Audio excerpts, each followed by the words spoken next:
Guys, welcome to the Asian Garage, and today we're gonna show you how to install one of these backup cameras and how to wire it through your car.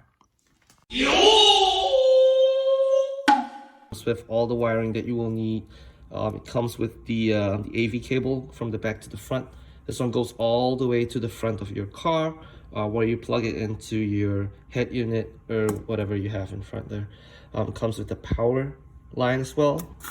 It also comes with the actual unit. And if you look here, there are no bulbs, there's nothing here. You will actually have to transplant the original bulb fitting with the LED onto this, which I'll show you in a bit. And there are some green wires here and there's white wire here.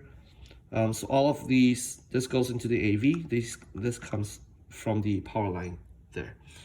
So according to this manual here, the green and white wires are kind of like options for you. If you want to cut, if you cut them out, then they will show you. So if you cut the green one, it will, you can get rid of these parking lines. And the white one, if you cut it, it'll give you like a mirror image kind of reverse thing. I don't know why people want it. Regardless, for me, I'm not going to have a mirror, but I do want to get rid of these parking lines. So what we'll do is we'll just install these first, and then we'll show you how to cut it out. So first thing you want to do, of course, is before you buy this, check the quality of this.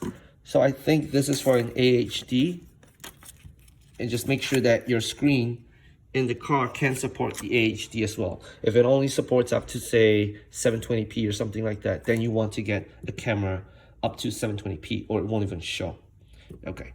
So of course, open your trunk, and then you want to remove this, whatever you had before. If it was one of these lights, you have to have a trim tool, push it in and pull this out. Same thing for if you had like a previous camera or something. I'm gonna have to clean this up after this.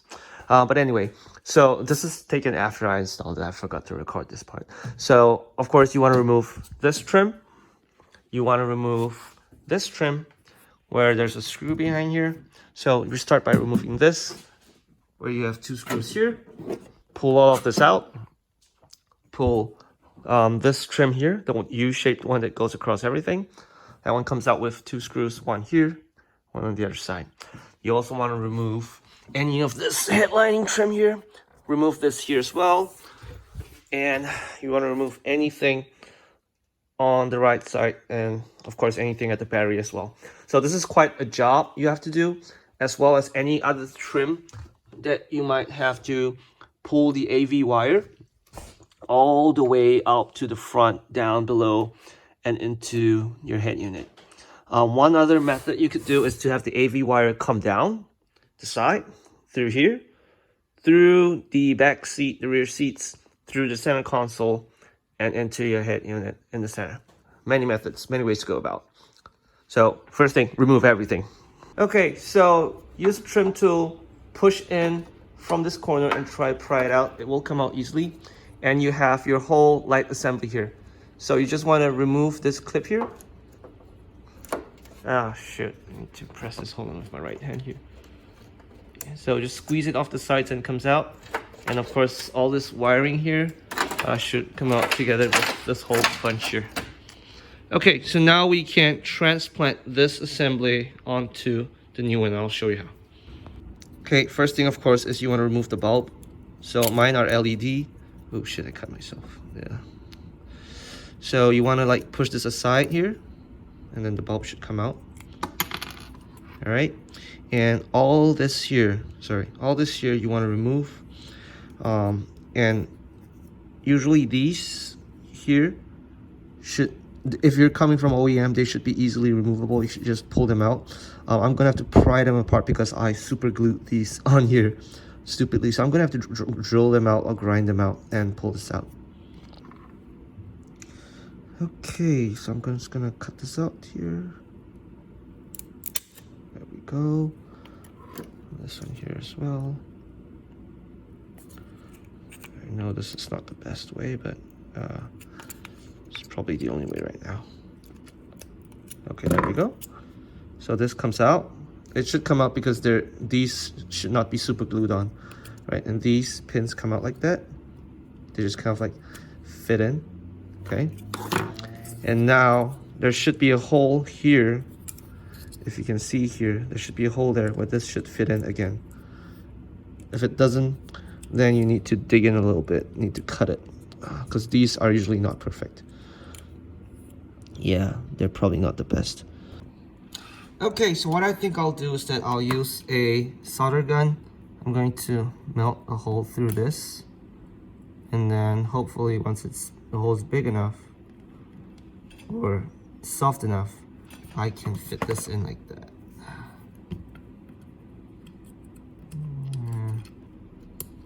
There we go. Okay. So heating it up from the outside while you push this through. Not the best method, but it kind of works. So if you did a comparison between the OEM one versus how this looks, as long as these pins come out so you can fit the bulb in, I guess you're totally cool. So we're gonna do the same. We're gonna melt this a little bit, stick it in, and hope that it fits in nicely.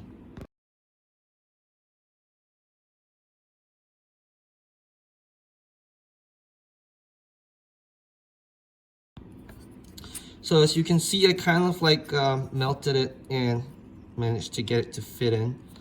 It has to be flush with this level here so that this can go in properly. But again, this, even after going in, it's going to be blocked here. So I'm going to have to melt this again, push this down, and hopefully everything will fit down there. So we'll just melt this at the top again. Okay, so I kind of melted it down and kind of fits. I guess that's probably the best option you have with one of these $20 backup cameras. And of course the bulb goes back in.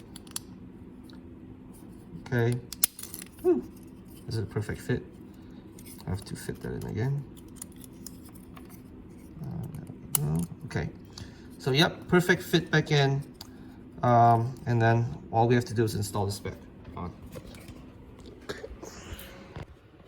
So prior to putting the camera back in, you want to make sure that you run a wire through this here that goes from here to whatever hole you want the wires to come out from, okay? So what this does is that you can then loop the wire onto this and use that wire to pull all of this through the back of the body. Okay, so we have our wire here, and I'm gonna hook it on to one of these here, and it will pull everything all the way back to the other side. So let's see how this works, okay?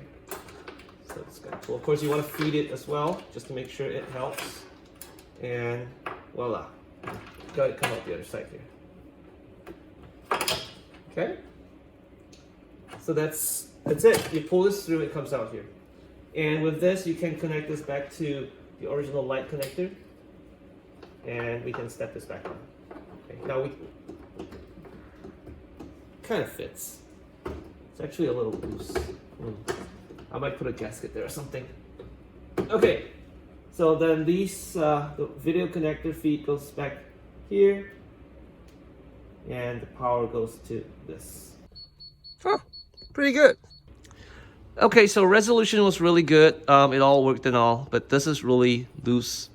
I'm going to put some silicone. I love my silicone just around the edges just to seal this up. I do not think we'll ever need to remove this, but even if we do, it's silicone again. But yeah, we just want to make sure this is as watertight as possible. We don't really need it because water doesn't really come up from the bottom, but just a little bit, yeah.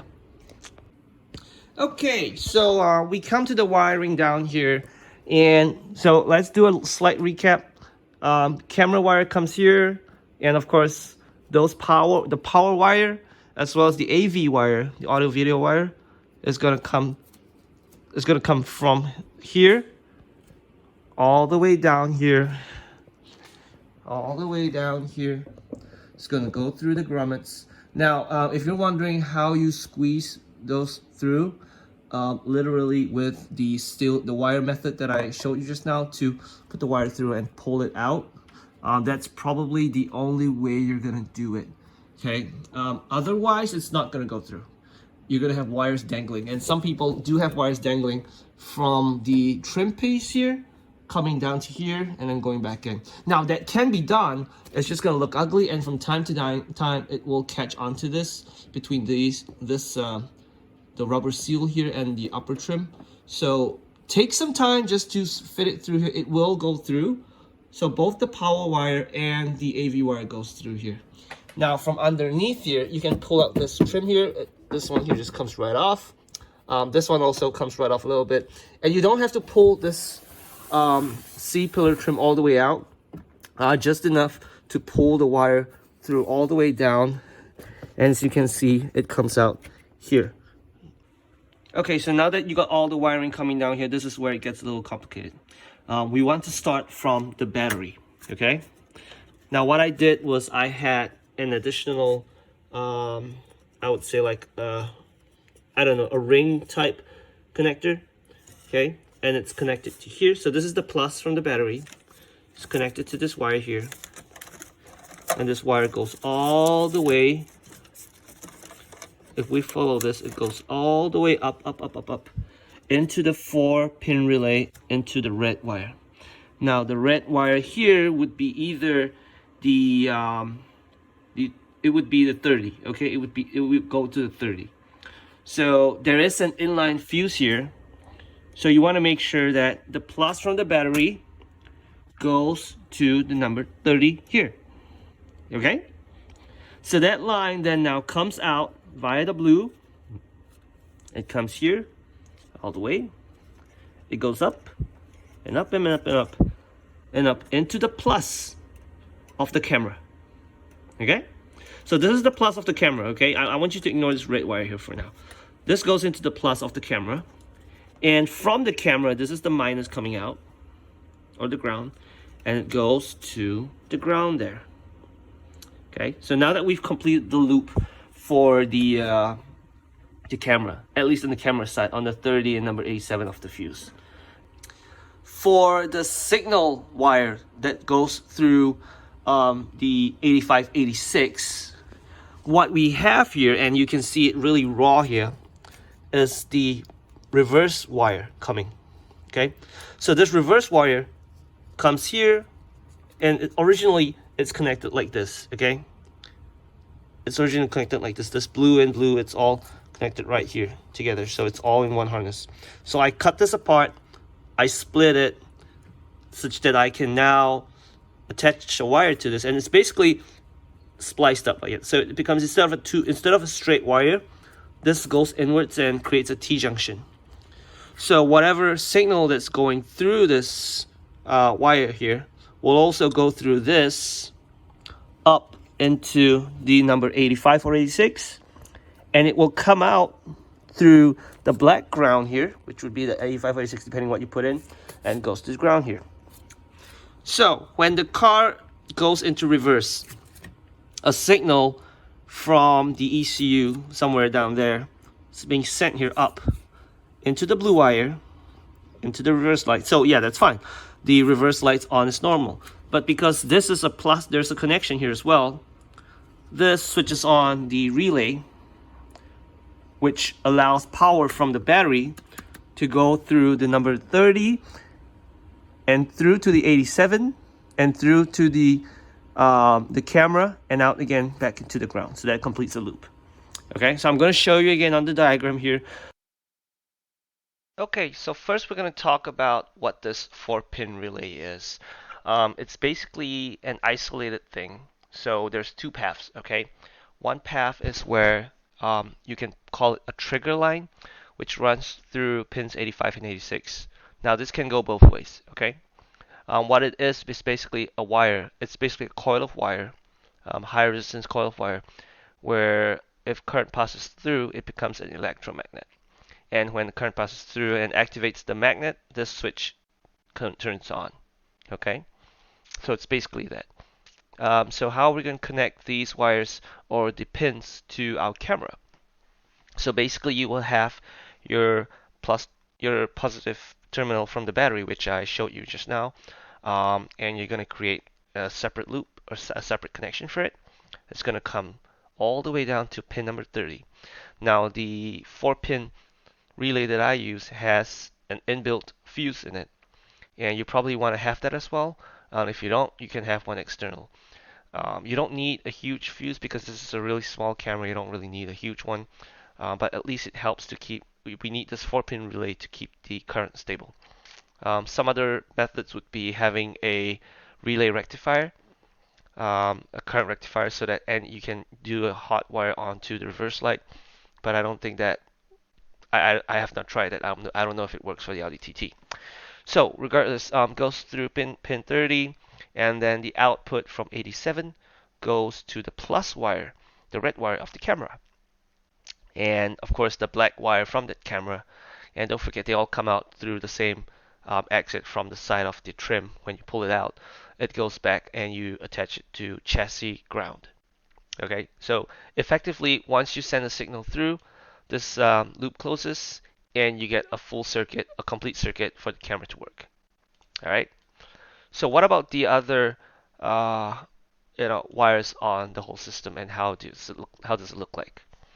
So let's start with the blue signal wire towards the reverse light, and you want to have a wire spliced through this, so it just has to connect here.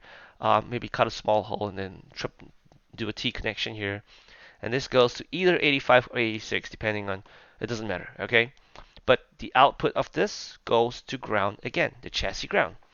So you can connect it to the wire, the black wire here, doesn't matter or whatever, but yeah, it goes back to ground. Okay, so what happens is when you put your car in reverse, a signal will come down through the blue wire, switch on the reverse lights, and the reverse lights will on as usual. But at the same time, that same positive, the plus power will go through this line, activate the magnet, switch on this thing, switch on the fuse, and now your backup camera is also running. One thing you also have to note that with the AV line that's coming out of the camera, there is a red wire attached to it, and you want to attach it to this plus side as well. So this red wire is actually connected all the way inside here, all the way out to the red wire on the other side. I think I showed you that just now. But and then when you switch this on, what happens is that now a plus signal is being sent through the red wires through the head unit and onto ground. So the head unit knows that, okay, you are now in reverse mode. I should switch the screen to show what's on the camera, the backup camera. And basically, this is how you should wire it. Okay. I'm just going to leave this here for a bit just for you to take a look, and I will have this at the end of the video as well, so you can take a copy and of course use it to splice your wires. Okay, so once you've got all your wiring here, in accordance to the diagram that I showed you, the reverse camera should work. So let's go back in there and take a look at how it should be. Also, I cut the green wire because I didn't want the weird parking lines that just never ever lined up. Yeah, so we're gonna close this and then we're gonna take a look at how it looks like with the reverse camera on. Okay, so we're in the car. We got everything put back in, and now we just want to make sure that all of this work. So you just put it into reverse. Okay. Okay. And yep, there you go. Now you can see a little bit of this. Honestly, I think that's sad. We could probably adjust it up a little bit, like, heat the plastic, make it a little bendable and shift it up. But I guess it's pretty okay. It has a wide lens and all that. Pretty good. Okay. So then you shift it back. It should be okay. Very good. All right. So I hope this video helped. If it did, give me a thumbs up, subscribe. And if you have any questions, please leave a comment. I will always respond. I will put as much links as I can in the description below, where I bought this, what I bought, and always make sure that the camera you're buying matches the pixels on your head unit. All right, if it doesn't, you're just gonna, it just won't. It won't look good. It might not even work. Okay, so I hope this helped. Give me a thumbs up, subscribe, and we'll see you next time. Bye.